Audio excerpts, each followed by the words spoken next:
Comment ça va les frères? J'espère que vous allez tous bien. Aujourd'hui on se retrouve pour le débrief de la victoire du Barça face à Alaves 3-1. On est directement parti les frères.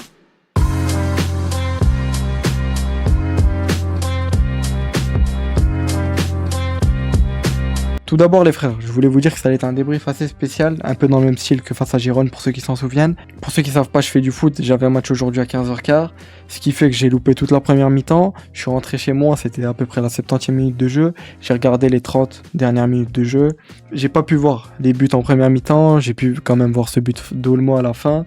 Au moins comme ça vous êtes au courant, ça va très certainement être un débrief plus court que d'habitude parce que voilà, j'ai malheureusement pas pu voir le match, etc. Enfin dans l'intégralité. Ce qui voilà, me met la haine, mais voilà, c'est comme ça. Quand tu fais du foot à côté, surtout quand les matchs tombent à cette heure-là. Je tenais à vous le dire, comme ça vous dites pas, voilà, peut-être qu'à des moments je vais peut-être raconter de la merde. Parce que je suis allé voir un peu les retours sur Twitter, etc. J'ai aussi eu mon ami qui a pris des notes, etc. qui me les a envoyées, que je remercie. Celui qui avait intervenu pendant le débrief face au Real Madrid, cette défaite. Au moins grâce à lui, surtout la première mi-temps, il m'a pas mal détaillé de choses, on va en parler. Et puis voilà, au moins vous êtes au courant les frères. Tout d'abord, avant de commencer de parler des buts, etc., parlons de la compo comme d'habitude. Une compo qui a été très similaire à ce que j'avais mis dans l'avant-match, même si on a eu la titularisation de Marc Bernal, qui je m'attendais pas du tout honnêtement. Marc Bernal qui ça faisait depuis août 2024 qu'il avait plus été titulaire, enfin depuis sa blessure face au Rayo, celle qu'il a écarté pendant très longtemps, là, toute l'année l'a passé. Ça fait plaisir pour lui, après de ce que j'ai compris, il a pas fait un très bon match, on va en parler après. C'est surtout le milieu où ça a vraiment été assez compliqué. Ou sinon on a eu Gérard Martin dans la charnière, même si moi j'avais mis Christensen, mais je parlais qu'on allait très certainement avoir Gérard Martin, ce qu'on a eu. Gérard Martin qui on va en parler après de son match, qui est vraiment m'a choqué sincèrement. Ce que j'ai vu des 30 dernières minutes du match, déjà, il m'a vraiment, j'ai énormément aimé. Peut-être que ça va devenir une option à ce poste de défenseur central. Il est gaucher, il a une très belle patte gauche, il s'est relancé. Honnêtement, j'ai envie de monter dans le train Gérard Martin, défenseur central à côté de Koubarsi. De toute façon, on va en parler. Et aussi pour finir, Eric Garcia qui a débuté au poste de latéral droit, ce qui, voilà, je l'avais prédit aussi. Tout d'abord, une victoire qui fait aussi plaisir pour les 126 ans du club. On rappelle que l'année passée, on avait perdu notre match pour les 125 ans, si je dis pas de bêtises, face à Las Palmas, il me semble, mais possiblement que je me trompe. J'ai pu voir des images, etc. du stade quand le match allait commencer, là, avant qu'il commence, avec les supporters qui ont fait cette magnifique... je sais pas comment on appelle ça, est-ce que c'est pas un tifo? Je sais que ça, on appelle pas ça un tifo, mais les banderoles, en tout cas, voilà, les couleurs du Barça avec la Catalogne, les couleurs du Barça, vous m'avez compris. C'est magnifique. Aussi non, ce match-là qui, à la veste, ouvre le score très très rapidement, après une erreur, ce que j'ai compris de Marc Bernal qui mène à ce corner-là, un corner tiré, Casado qui essaye comme de dégager. Malheureusement, ça retombe sur un défenseur qui met une tête, elle retombe sur Ibanez, leur milieu. Voilà, il n'a plus qu'à la pousser au fond. Juan Garcia ne peut rien faire. Juan Garcia qui a fait un gros match. On va en parler de ça aussi. Voilà, même pas une minute de jeu, on encaisse un but. C'est triste de se dire ça. On sait que c'est un match aussi où on a eu pas mal de mal, ce que j'ai compris, surtout en première mi-temps. Le début de la deuxième mi-temps aussi. Moi, quand j'ai commencé à regarder le match, sincèrement, j'ai pas trouvé qu'on avait du mal spécialement. On avait la possession, etc. Après, j'ai commencé à regarder le match quand Pedri est rentré aussi. Donc voilà, Pedri qui est rentré, qui a changé le match. Enfin bref. Enfin voilà, c'est du Pedri. J'ai même pas envie de m'éterniser dessus. On connaît les qualités de Pedri. On sait qu'il est le joueur le plus essentiel de cet effectif. Voilà, on a pu le voir avec son entrée qui a beaucoup redynamisé ce milieu, qui avait beaucoup de mal. Ensuite, le Barça a assez vite réagi. Autour de la 7e, 8e minute de jeu, on égalise avec une passe, il me semble, de Gérard Martin sur Baldé. Baldé qui voit bien partir Rafinha. Rafinha qui fait le bon appel, comme d'habitude. Il reçoit le ballon, il centre. Olmo qui rate la frappe, le ballon arrive sur Lamine Yamal, il est seul devant la cage, il t'allume, il égalise. Lamine Yamal aussi qui a fait un match extraordinaire, j'ai vu des highlights, etc. Même des 30 minutes que j'ai pu voir. Vraiment, ça fait plaisir de revoir un Lamine Yamal comme ça. On sait que voilà, il a toujours cette pubalgie, etc. Mais de le voir faire autant de choses comme ça, enfin, c'est magnifique. À un moment donné, il met un petit pont, les deux joueurs d'Alaves rentrent dedans. Il a vraiment fait un bon match. Ça fait plaisir de voir un Lamine Yamal comme ça. Ensuite, ce que j'ai compris, c'est qu'on a aussi concédé pas mal d'actions, de grosses actions. Une défense qui reste fragile, on va pas se le cacher, un manque de sérénité. Des fois, des petits placements qui étaient assez douteux. Heureusement que Juan Garcia nous sauve à plusieurs reprises. À un moment donné, il fait un arrêt réflexe alors qu'il est par terre, c'est magnifique. À un moment donné, il te sauve un autre ballon. Encore une fois, Juan Garcia qui rassure dans les cages, ça fait plaisir. Lui qui a encaissé ce but-là, mais voilà, malheureusement, il peut rien faire, il est battu. Dans ce match-là aussi, heureusement qu'il y avait Rafinha, lui qui était capitaine, qui voilà, a été là à faire le pressing. Il dynamisait cette attaque avec Yamal. Lui, Yamal qui enchaînait les différences de son côté. Il driblait, etc. Combinaison dangereuse. À un moment donné, il combine avec Lewandowski, si je dis pas de bêtises, il lui remet Lewandowski. Lamine Yamal qui dribble le gardien, enfin il met le crochet, le gardien tombe au sol. Tu dis qu'il va marquer, elle tape le poteau. C'est dommage, honnêtement, il avait tout bien fait. Et malheureusement, le dernier geste ne passe pas. Mais voilà, Lamine Yamal, de toute façon, comme je dis, c'est pas pour lui retomber dessus. Lui qui a fait un très très gros match.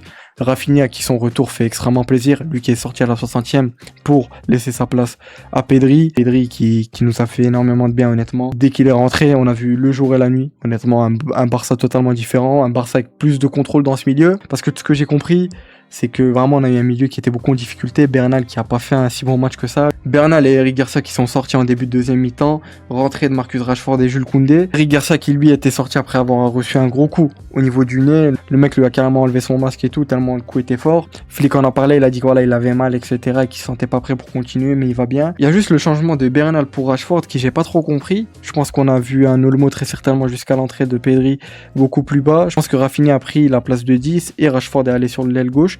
Pour moi, ça me semble le plus logique. Je vous cache pas que j'ai pas vu d'extrait qui montrait comment on a joué avec ce changement de Bernal pour Rashford, mais je pense que ça a été très certainement ça. N'hésitez pas à me corriger en commentaire si c'est pas ça, mais je pense que le choix le plus logique c'est ça. Après peut-être que je me trompe. Ensuite on a eu le but du 2-1 à la 26e minute de jeu avec une magnifique passe de Gérard Martin sur Rafinha. Rafinha qui te fait encore une fois un très bon appel. Gérard Martin qui te fait une passe magnifique, vraiment Gérard Martin. C'est un mec qui se restreint à ce qu'il sait faire et il le fait très bien. Il cherche pas compliqué, c'est un joueur qui est simple, efficace, professionnel. Lui qui, honnêtement, je vous dis, je pense qu'il faut monter dans le train de Gérard Martin à ce poste de défenseur central. Il est gaucher, il a une très très belle patte gauche comme j'en ai parlé. En tout cas, lui qui te fait une magnifique passe. Rafinha qui contrôle, il voit très bien Olmo en retrait, il la donne à Olmo. Olmo qui sans contrôle t'allume comme ça, il marque le 2-1, c'est magnifique. Ensuite, on finit la première mi-temps en menant 2-1, même s'il y a bien sûr eu pas mal de pertes de balles. Flick en a reparlé dans la conférence de presse. Il a dit qu'il y a trop de pertes de balles qui sont inutiles, qui doivent pas arriver, des déchets techniques. Il a dit que voilà, il n'y a pas que du mauvais dans le match. Il y a des choses dans le match qu'il a aimé, etc. Mais il a dit que bien sûr, le match est loin d'être parfait. Rafinha qui a dit que voilà, le plus important c'était les 3 points, la victoire. Même si l'équipe est loin d'être dans une bonne forme. Il a dit que voilà, qu'ils allaient travailler, aller vers l'avant. Mais en principal, c'est les 3 points, cette victoire qui nous fait du bien. Là, actuellement, on est premier du classement avec 34 points, 2 points d'écart entre nous et le Real de Madrid. Même si, bien évidemment, ça reste temporaire. On verra bien demain ce que le Real va faire face à Girone. Ensuite, on a eu le début de la deuxième mi-temps avec l'entrée, comme je vous l'ai dit, de Rashford et Koundé. Ensuite, on a eu une deuxième mi-temps qui, quand même, le Barça avait la possession, en tout cas moi de ce que j'ai vu, ne laissait pas trop de ballons à Alaves qui s'est quand même procuré pas mal d'occasions, surtout en première mi-temps. Et heureusement que Juan Garcia nous a sauvé à pas mal de reprises, surtout en première mi-temps. Même si en deuxième mi-temps, j'ai le souvenir que je crois il nous sort une parade, même s'il y a hors-jeu là vers la fin. Mais voilà, Juan Garcia qui rassure, qui est là, qui nous sauve quand il le faut, c'est beau. Jusqu'à ce qu'arrive la 60e minute de jeu, on a eu la rentrée de Pedri, sortie de Rafinha et la rentrée aussi de Ferran Torres à la place de Robert Lewandowski. Lewandowski qui, ce que j'ai compris, n'a pas fait un mauvais match. Il a bien fait son rôle de pivot, il était là, il a créé des occasions. Il a vraiment fait un bon match, ce que j'ai compris, ça fait plaisir.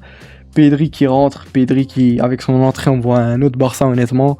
Enfin, c'est le jour et la nuit, comme je l'ai dit. Pedri qui, j'espère qu'il sera 100% et titulaire dans ce match-là face à l'Atlético Madrid mardi. Ensuite, le Barça, je vais pas le cacher, quand cette deuxième mi-temps, je les ai trouvés un peu tranquilles.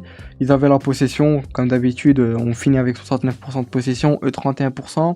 On finit avec un XG plus haut, etc. On a tiré 18 fois pour 6 tirs cadrés.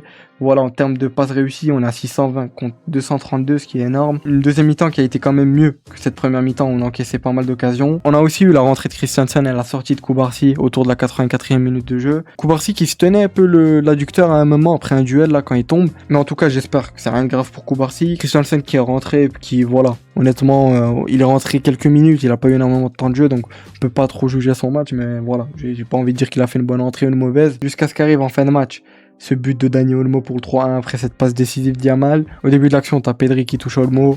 Olmo qui voit Yamal, lui donne, il prend bien le trou. Voilà, Alaves qui en fin de match n'était plus là, honnêtement, il y avait énormément de trous. Voilà, il va face au but, il finit bien, pied gauche si je dis pas de bêtises. Lui qui a fait un assez bon match, ce que j'ai compris, même un bon match, même si le milieu en général ça a été assez compliqué. Casado qui a eu énormément de mal, même Flick en a parlé en conférence de presse. Il a dit que pour Casado c'était pas aussi évident, qu'il alternait entre beaucoup de postes, entre 8-6, etc. Et que voilà, ça arrive de faire un mauvais match. Bernal qui, comme je vous l'ai dit, n'a pas fait une très très bonne première mi-temps. Après, ça fait très très longtemps qu'il n'a pas été titulaire. Faut qu'il reprenne le rythme. Flick en a aussi parlé, il a dit que voilà, Bernal reprend le rythme petit à petit, etc. En tout cas, voilà, il a eu cette première mi-temps pour se relancer. On espère que Marc Bernal va monter en puissance. Mais sinon, un match en général qui... On retient plus la victoire que ce qu'on a vu. Ce que j'ai compris, surtout la première mi-temps, il y avait pas mal de déchets, beaucoup de pertes de balles, le milieu qui c'était très compliqué. Un Barça qui, heureusement, Rafinha et Yamal étaient là. Rafinha qui, voilà, comme d'habitude dans le pressing, etc., l'un des joueurs les plus importants de cette équipe. Rafinha qui finit aussi homme du match, c'est totalement mérité, honnêtement. Il a fait un très très gros match. Lewandowski, Olmo qui ont fait un bon match comme je vous l'ai dit. L'ensemble de l'effectif à part le milieu, ça a été assez pas mal, ce que j'ai compris. Gérard Martin qui j'ai beaucoup aimé son match. Baldé aussi, j'ai beaucoup apprécié ce qu'il a fait. J'ai vu pas mal de petits extraits. C'est surtout Gérard Martin qui j'ai beaucoup aimé son match. Là, j'ai revu pas mal d'extraits. Surtout à la relance, etc. Ça facilite. Quand t'as un gaucher en défense centrale, ça facilite énormément. Surtout que lui a une belle patte gauche, comme je me répète depuis tout à l'heure. Mais c'est vraiment Gérard Martin qui va peut-être prendre une place importante dans le 11 titulaire. Et pour moi, honnêtement, ça me choquerait pas qu'il prenne une place importante dans cette charnière défensive. Lui et Koubarsi qui jouent très bien ensemble. On verra bien est-ce qu'on aura ça face à l'Atlético Madrid.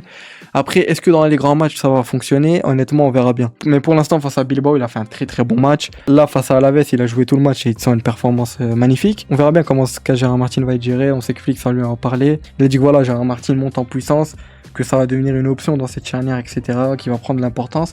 Et je pense aussi honnêtement. Mais voilà, en tout cas, ce qu'on retient vraiment de ce match, c'est vraiment les 3 points, la victoire. Après, bien sûr, le niveau est loin d'être parfait. Il y a beaucoup encore de déchets techniques, etc. La défense aussi qui a des moments est assez fébrile, t'es pas serein avec la défense encore. C'est des problèmes qui vont peut-être prendre du temps à être corrigés, etc. On verra bien comment ça va évoluer. En tout cas, voilà les frères, ça aurait été tout pour ce débrief. N'hésitez pas à me dire ce que vous en avez pensé.